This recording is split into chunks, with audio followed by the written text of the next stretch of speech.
తన అందం ప్రేక్షకులతో పెనవేసుకుంది బంధం. తన నటన ఒక ప్రతిఘటన. లాంగ్వేజ్ మారినా బాడీ లాంగ్వేజ్ మారదు. క్యారెక్టర్ మారినా కంటెంట్ మారదు. కలువ కళ్ళ సుందరితనం నటమంజరి.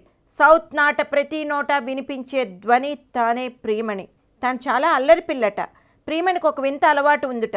స్కూల్లో ఉన్నప్పటి నుంచి పెద్ద అయ్యే వరకు ఇప్పటికీ కొనసాగుతుంది అని.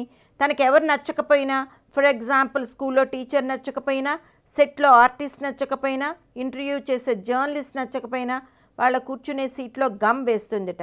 ప్రియమణికి చాలా హెడ్ వెయిట్ అని ఇండస్ట్రీలో ఒక టాక్. మామూలుగా ఏదైనా సీన్ చెప్పడానికి వస్తే ఎవరిని లెక్క చేసేది కాదుట. అందరూ నువ్వు అమ్మాయిలాగే ఉండు అన్నారు.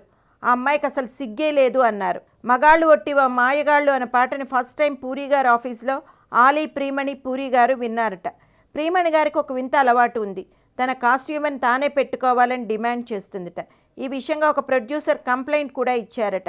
నాకు ఒక పిక్చర్లో ఆఫర్ వచ్చింది, నేను okay, costume designer Rohit Shetty sister ఉన్నారు, వారిని పెట్టుకోండి అన్నాను. Next day production manager phone చేసి, మేడం ఆవిడ ఎక్కువ డిమాండ్ చేస్తున్నారు, లోకల్ వాళ్ళని పెట్టుకుంటాము అన్నారు.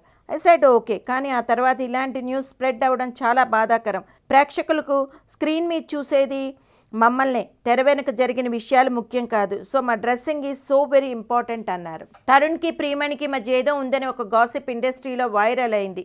తరుణ్ మదర్ వీళ్ళ మ్యారేజ్కి ఓకే చెప్పినట్లు, తరుణ్ ఒక కాస్ట్లీ కార్, ఎక్స్పెన్సివ్ కార్ ప్రియమణికి గిఫ్ట్ చేసినట్లు అన్ని పత్రికలలో వచ్చింది.